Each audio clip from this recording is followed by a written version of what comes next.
আরণ্যিকার গল্প মানে তোমার চুপ থাকা অনুভবগুলোর শব্দ হয়ে ওঠা। শুরু করছি সঙ্গীন প্রণয়াশক্তি। লিখেছেন সুরাইয়া রাফা। পর্ব 4। ভেঙে গুড়িয়ে যাওয়া আশাহীন হৃদয় ছটফটানি আর তীব্র যন্ত্রণা নিয়ে যা হোক কেবলই ঘরের দুয়ারে পা রেখেছিল ওরও। ঠিক তখনই অনাকাঙ্ক্ষিত চোরের আঘাতে নিস্তব্ধ হয়ে আটকে যায় ওর পা দুটো। 5 আঙুলে শক্ত ছাপ লেগে যায় নরম তুলতুলে আদুরি গালে। রক্ত জমে ফর্সা গালটা মুহূর্তেই ধারণ করে কালচে বেগুনি রং। গালটা বড্ড জ্বালা করছে, তবে সেদিকে হুঁশ নেই ওরুর। মাথার মধ্যে কুণ্ডলি পাকানো হাজারো চিন্তাদের পাছে ফেলে দিয়ে শুধু একটা প্রশ্নই বারবার উগরে দিচ্ছে ওর মস্তিষ্কটা। কী করেছি আমি? ওরু যে এতটা ব্যথা পেয়েছে, নিজ গালে হাত দিয়ে ছলছলে নয়নে এভাবে বোকাদের মতো তাকিয়ে আছে। তার কোনো ওটাতেই আপাতত ধ্যান নেই অনুর। রাগের তোপে এখনও শরীরটা রিরি করছে ওর। ইচ্ছে তো করছে অন্য গালে আরও একটা চড় বসিয়ে দিতে। অনু রাগে ফুসফুস করছে দেখে ওরু কেঁদেই ফেলল। ঠোঁট উল্টে অস্পষ্ট সুরে বলল, কি করেছি আমি? এভাবে মারলি কেন? পৃথিবীতে কি মার খাওয়ার জন্যই আমার জন্ম হয়েছে? অনু দাঁতে দাঁত পিষে বলল, আমি ছাড়া কে মারবে তোকে? ওরও বলতে চাইল, কে আবার? এবারে ছোট কর্তা দেশে থাকতে তো সকাল সন্ধ্যা গায়ে হাত তুলত। যদিও সে বহু অতীতের কথা, সে কারণে ওরও সেসব ভাবতে চায় না। তাই মুখ ফুটে বলল, অযথা কারণ ছাড়া কেন মারবি আমাকে? কই কখনো তো কারণ ছাড়া ভালোবাসিস না, সারাক্ষণ ঝাড়ির উপর রাখিস। আমি কি তোর সৎ বোন আপা? অনু রাগের অঙ্গারে যেন একটু একটু ঘি ঢালছে এই মেয়ে। ক্রমশ মেজাজ খারাপটা বেরিয়ে যাচ্ছে। অনু কিড়মিড়িয়ে বলল, একদম পাকামি করবি না ওরু। আচ্ছা তোর কি মায়ের জন্য আদৌ কোনো চিন্তা আছে বলতো আমায়? নেই তাই না? এভাবে কেন বলছিস আপা? বলছি কারণ তুই একটা হাঁদারাম, আর আমি কি না তোর উপর ভরসা করে এত বড় একটা দায়িত্ব দিয়েছি? কি করেছি প্লিজ খুলে বলবি? চেঁচিয়ে ওঠে ওরু। অনু এগিয়ে গিয়ে টেবিল থেকে ল্যাপটপটা এনে ওর হাতে তুলে দেয়। নিজের চোখেই দেখে নে, ল্যাপটপের ফ্রন্ট স্ক্রিনে ইমেলের ইনবক্স ভাসছে। সেই সাথে কতগুলো নতুন মেল, সবগুলোই আমেরিকা থেকে এসেছে। যা দেখে ওর কান্না ভেজা চোখ দুটো খুশিতে চিকচিক করে ওঠে। ও কাঁদতে কাঁদতে বলে, আপা কোম্পানি থেকে মেল এসেছে, ওরা মাকে উন্নত চিকিৎসার জন্য ইউএসএ নিয়ে যাবে। এটা তো খুশির খবর। অনু একটা দীর্ঘশ্বাস ছেড়ে রাগ মিশ্রিত গলায় বলে, হ্যাঁ এটা খুশির খবর, কিন্তু ইমেলটা আরও 1 মাস আগে এসেছে। ওরা ভিসা টিকিট সব পাঠিয়ে দিয়েছিল, এই সপ্তাহেই ফ্লাইট। আজ কৌতূহলবশত আমি যদি মেইলের ইনবক্স না চেক করতাম, তাহলে এই টিকিট আর ভিসা আমাদের কোনো কাজেই আসতো না। কারণ গত 1টা বছর ধরে তুই শুধু রোবটের মতো মেইলই পাঠিয়েছিস, কখনো ইনবক্স কিংবা আদার বক্স চেক করেও দেখিসনি। যদি আমি এটা আরও 1 সপ্তাহ পর চেক করতাম, তাহলে আমাদের মায়ের চিকিৎসার কি হতো বল আমাকে? অনুর রোষ্ট চিৎকার শুনে কেঁপে ওঠে ওরও। ওর এই মুহূর্তে কিছু বলার নেই। প্রথম প্রথম কয়েক মাস ইনবক্স চেক করেও কোনো লাভ হয়নি, তাই ও ধরেই নিয়েছিল এই ইমেলের কোনোরূপ প্রতিক্রিয়া আর আসবে না। অতএব প্রতিদিন ইনবক্স দেখে আশাতীত হওয়ার কোনো মানেই হয় না। এতে কষ্টটা দ্বিগুণ হয়ে হৃদয়ে জেঁকে বসে। কিন্তু সকল চিন্তা ভাবনার ঊর্ধ্বে গিয়ে এমন কিছু হবে সেটা ওরও কল্পনাতেও ভাবেনি। ও আরও একবার সচকিত চোখে ল্যাপটপের মেইলটাই চোখ বুলালো। সকল নিয়ম নীতি হলফ করার শেষে একেবারে নিচে ছোট ছোট অক্ষরে লেখা, mister Pratyay Ehsan, CFO of JK group of industry. ওরও নামটা দ্বিতীয়বার আওড়াই, প্রত্যয় এহসান। ইনি কে আপা? অনু ঠোঁট উল্টে বলে, হবে হয়তো কোম্পানির দায়িত্বরত কেউ। ওরও একে একে সবগুলো টিকিট চেক করে। তার মধ্যে অরোরা শেখ নামেরও একটা টিকিট রয়েছে। অনু পাশে এসে বলে, আমি বুঝলাম না ওরু, তোর জন্য ওর টিকিট পাঠানো হয়েছে? তুই অবশ্য না গেলেও হতো। ওরু আশ্চর্য হয়ে পেছনে চাইল। কি বলছিস আপা? তোরা অত দূর চলে যাবি আর আমি এই ফাঁকাকৃতি কুঞ্জে একা একা থাকবো? ভূতেরা আমাকে আস্ত রাখবে বলে মনে হয় তোর? তুই এটা বলতে পারলি? আমি নির্ঘাত তোর সৎবোন। হয়েছে, ড্রামা বন্ধ কর। আমি কেন বলছি সেটা শুধু আমিই জানি। কেন বলছিস? যতই উন্নত চিকিৎসা হোক না কেন, মায়ের কাছাকাছি সবসময় আমাকে থাকতে হবে রে। তাহলে বিদেশের বাড়ি তোকে আমি কার কাছে রেখে যাব বল? তার উপর কৃতিক ভাইয়া মানুষটা সুবিধার না। ওরও মৃদু হেসে অনুকে আশ্বাস দিয়ে বলে, আমি কি আর ছোট আছি রে আপা? আমি ঠিক সব পরিস্থিতি ম্যানেজ করে নেব, তুই দেখিস। তাছাড়া এতগুলো বছর পর তিনি নিশ্চয়ই আগের মতো নেই। হতে পারে এতদিনে বিয়ে শাদী করে আমাদের জন্য বিদেশিনী ভাবি রেডি করে রেখেছে। অনু ওরকে জড়িয়ে ধরে গালে আলতো চুমু খেয়ে বলে, সরি সোনা, জানিস আমার অনেক খুশি লেগেছিল যখন মেলগুলো দেখছিলাম, কিন্তু রাগটা তখনই হয় যখন ভাবলাম এই মেল এক সপ্তাহ পর পেলে আমাদের টিকিট ক্যান্সেল হয়ে যেত, আমাদের মাকে আরও ভুগতে হতো। ওরু মুখ কালো করে মাথা নুয়ে বলে, তুই না আপা, আমি সরি, আমি তো খামখেয়ালি করে কিছুই চেক করতাম না, আমাকে ক্ষমা করে দে প্লিজ। হ্যাঁ দেব, তবে একটা শর্ত আছে। কি শর্ত? এখন এই মুহূর্তে আমার সাথে মার্কেটে যাবি, অনেক প্রয়োজনীয় শপিং করতে হবে, এই সপ্তাহে ফ্লাইট। ওরও নিজের হাতের বাঁধন শক্ত করে অনুর গলা জড়িয়ে ধরে খিলখিলিয়ে হেসে উঠে বলে, আপা, আই লাভ শপিং, কতদিন নতুন জিনিসের গন্ধ পাই না।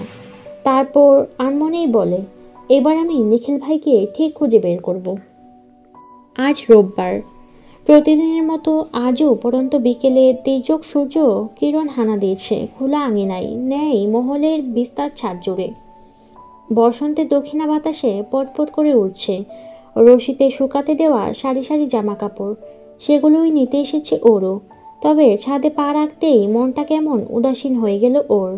পায়ে পায়ে এগিয়ে গিয়ে বসে পড়ল শ্যাওলা পড়া চ্যাপ্টা রেলিংয়ের উপর। বর্ষার দরুন হাঁটু অব্দি চুলগুলো ধুলো ময়লার জমা মেঝেতে গিয়ে ঠেকল। গোধূলি বেলার মেঘ ভেজা বাতাসে তালে তালে হাঁপড়ে একটা চাপা নিঃশ্বাস বেরিয়ে এলো ওর বুক চিরে।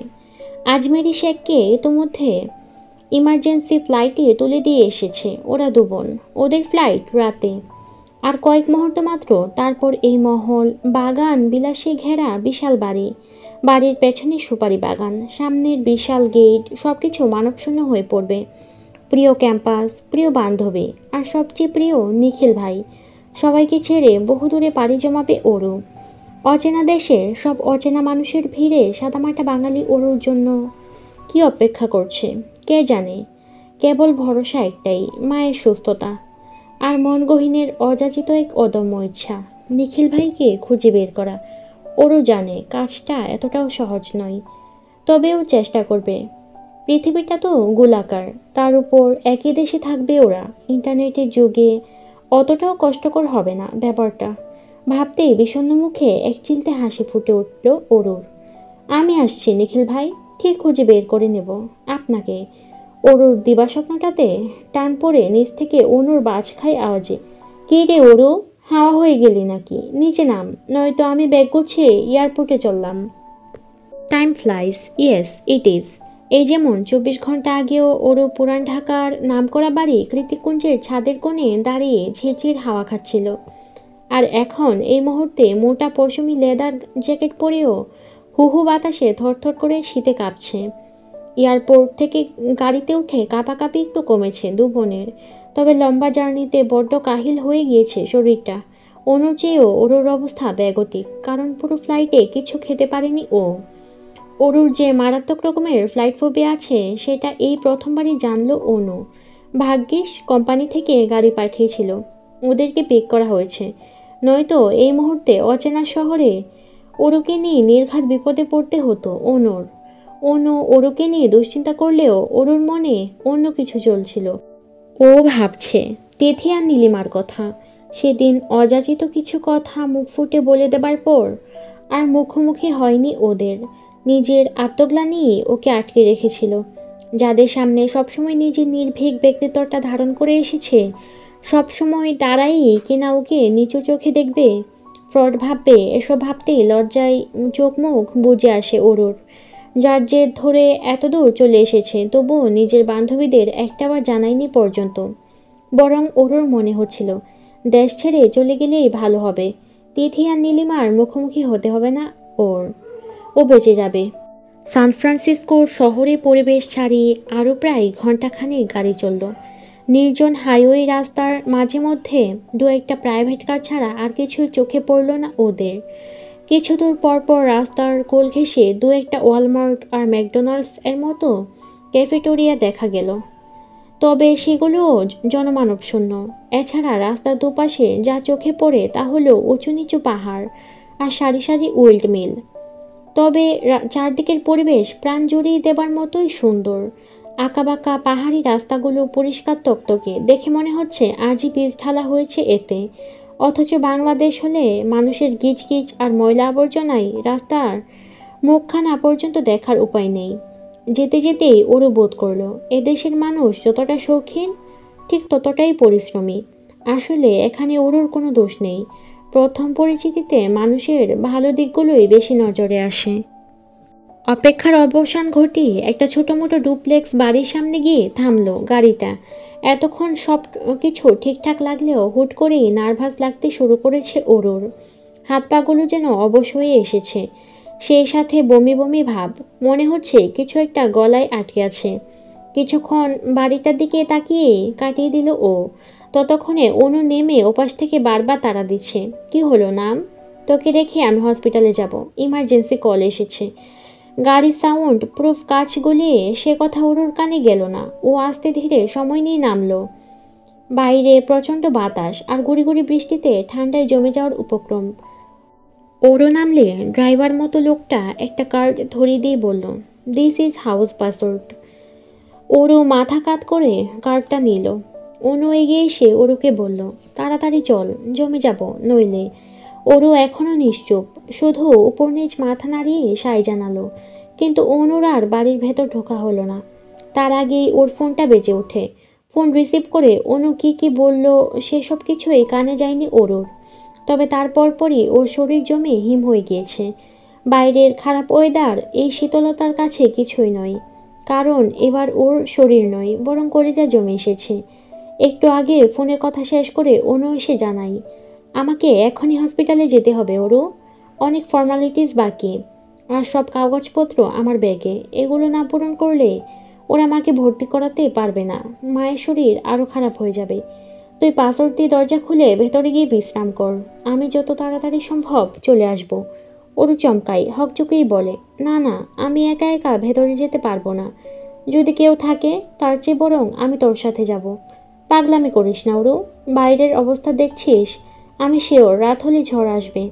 তাছাড়া তুই না বলেছিস আমার কথা শুনবি? ওরু ঠোঁট উল্টে কাদো কাদো হয়ে বলে, আমার ভয় করছে আপা, যদি ভেতরে কেউ থাকে। আমি যতদূর জানি কেউ বাড়িতে নেই, নয়তো ড্রাইভার পাসওয়ার্ড দিত না। আর যদি থেকেও থাকে তুই নিজের পরিচয় দিবি, কোনো বোকামি করিস না, কেমন? ওরু ঘাড় কাত করে সাই জানালো। অনু পুনরায় গাড়িতে উঠে পড়ে। যেতে যেতে বলে, সাবধানে থাকবি, প্রয়োজন হলে ফোন করবে। কিভাবে ফোন করব? আমার কাছে তো সিম কার্ডই নেই। মাথা নিচু করে বিড়বিড়ে কথাটা বলল ওরু। অচেনা দেশ, অচেনা শহর, অচেনা একটা বাড়ি। এখন আপাও চলে গেল, এর চেয়ে অসহায় বোধ হয় এই 18 বছরের জীবনে আর কোনো দিন লাগেনি ওরুর। চারদিকের অবস্থা বেগতিক। আকাশটা কালো মেঘে ঢেকে ঘুটঘুটে অন্ধকার হয়ে আছে। এখানে আর দাঁড়িয়ে থাকার উপায় নেই। তাই তো দৌড়ে দৌড়ে বুকে ফ্রেন্ডস গেটটা খুলে ফ্রন্টিয়ার থেকে পা টিপে টিপে সদর দরজার সামনে গিয়ে দাঁড়ায় ওরু। তারপর কার্ডে টুকে দেওয়া পাসওয়ার্ড দিয়ে দরজা খুলে ও। আশ্চর্য হলেও সত্যি, পাসওয়ার্ডটা ছিল খুবই কঠিন। কে এত বুদ্ধি খাটিয়ে কৌশলী পাসওয়ার্ড সেট করেছে সেটাই আপাতত ভাবছে ওরও। তবে ওর ভাবনা বেশিক্ষণ স্থায়ী হলো না। তার আগেই সদর দরজা খুলে গেল। ভেতরে প্রবেশ করে চারদিকে একবার ভালো করে চোখ বুলিয়ে নিল ওরও। কেউ নেই বাড়িতে। লোকালয় ছাড়িয়ে অনেকটা নির্জন পরিবেশে ছোট্ট একটা ডুপ্লেক্স বাড়ি। নিচতলার পুরোটা জুড়ে বিশাল হলরুম, তার একপাশে আধুনিক কাচের কিচেন কাউন্টার। কাউন্টারের সামনে সেট করা দুটো বার স্টুল। কিচেন আর হলের মাঝে কোনো দেয়াল নেই, বরং কিচেন কাউন্টারের সামনেই গোলাকার ডাইনিং। হলরুমের ঠিক অন্য মাথায় কিছু আধুনিক কারুকাজ করা নরম সোফা আর ডিভান। ডিভানের উপর এবড়ো থেবড়ো হয়ে পড়ে আছে একটা কুমড়ো সাইজের কালো রঙের হেলমেট। তার সামনে বিশাল মনিটর, টিভি হবে হয়তো। কিন্তু এত বড় টিভি কে দেখে ভাই? ভ্রুজোড়া কুঁচকে এলো ওরুর।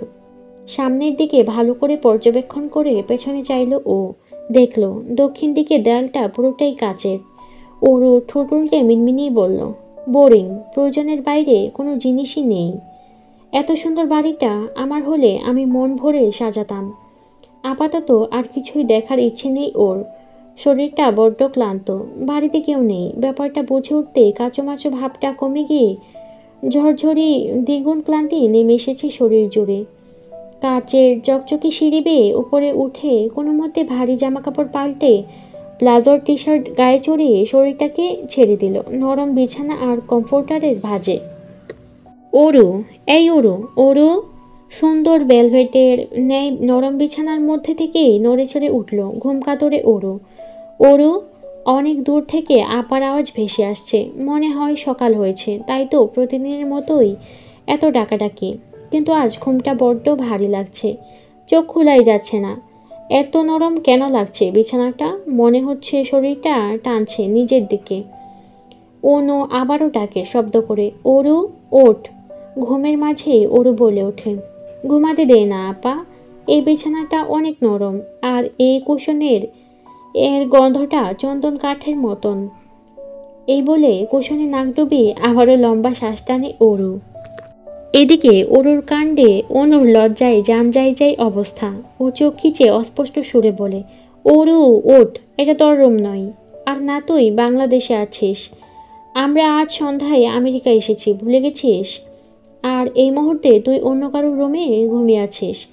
অনুর শেষ কথাটা একেবারে ছক্কা লাগার মতোই অরুর মস্তিষ্কে গিয়ে লাগলো। সঙ্গে সঙ্গে ধরফরিয়ে উঠে বসলো অরু। মুখের কোণে জমে যাওয়া লালাটুকু মুছে শুষ্ক ঢুক গিলে হাঁপাতে হাঁপাতে বলল, কি বলিস আপা? কার রুমে আমি? অনু আর চোখে দরজার দিকে দেখালো। অরু ওর দৃষ্টি অনুসরণ করে সেদিকেই চাইল। দেখলো ফুল স্লিভ সাদা টি শার্ট আর ব্ল্যাক ট্রাউজার পরিহিত লম্বা মতো লোক। অরু এক পলকেই সুদর্শন পরিচিত মুখটা ধরতে পেরেছে। এটা অন্য কেউ নয়, স্বয়ং জায়ান কৃতিক চৌধুরী। অরুর মাথাটা ভুবু করে ঘুরছে। কি করেছে ওইটা? কার বিছানায় এতক্ষণ ধরে ঘুমিয়েছে? এই মুহূর্তে দরজার বাইরে থেকে ওর দিকে অনুভূতিহীন দৃষ্টিতে তাকিয়ে আছে লোকটা। নিষ্প্রভ শীতল চাউনি, কিন্তু বরফ কেটে ফেলার মতোই ধারালো, আর তার তীক্ষ্ণতা চোখ দুটোতে। কি আছে ওই চোখে? রাগ, বিরক্তি, কৌতূহল, নাকি অন্য কিছু? ধরতে পারল না ওরও। পাছে শুধু আস্তে করে ভয়ার্থ ঢোক গেল, তাড়াতাড়ি চল, আমাদের রুম অন্য পাশে। অনু তাড়া দিতেই ওরও তড়িঘড়ি করে উঠে অনুর পেছন পেছন চলে যায়। যাওয়ার সময় খুব সতর্কে আরও একবার পেছনে তাকায় ও। পেছনে তাকাতেই হুট করে চোখাচোখি হয়ে যায় ওই রহস্যে ঘেরা চোখ দুটোর সাথে। সঙ্গে সঙ্গে হৃদয়টা কেঁপে ওঠে ওর। করিডোরের মাঝ বরাবর পকেটে হাত গুজে দাঁড়িয়ে এখনও একইভাবে তাকিয়ে আছে কৃতিক। ওরও আর তাকানোর সাহস পেল না। দাঁত দিয়ে নখ কামড়াতে কামড়াতে দ্রুত অন্য রুমে ঢুকে পড়ল ও। ওরা চলে গেলে কৃতিক ও নিজের রুমে পা বাড়ায়। রুমে ঢুকতেই ফ্লোরে পড়ে থাকা মেয়েদের কাপড় চুপড়ে পা আটকে যায় ওর। সেগুলো এক প্রকার ইগনোর করেই বিছানায় গা এলিয়ে দিল ও। কুশনটা এখনও ওর লালায় ভিজে আছে। তার ঠিক পাশে সুতোর মতো আটকে আছে একটা লম্বা চুল। কৃতিক চুলটা হাতে তুলে ধরে। স্বাভাবিকের চেয়েও বেশ লম্বা চুলটা। খানিকক্ষণ ওটাকে উল্টে পাল্টে নিয়ে ভ্রুকুটি করে কৃতিক বলে, এত বড় কবে হয়ে গেল? তো এখানেই শেষ হলো সঙ্গীন প্রণয় শক্তি উপন্যাসটির 4র্থ পর্ব। কেমন লাগলো অবশ্যই কমেন্ট করে জানাবেন। ধন্যবাদ।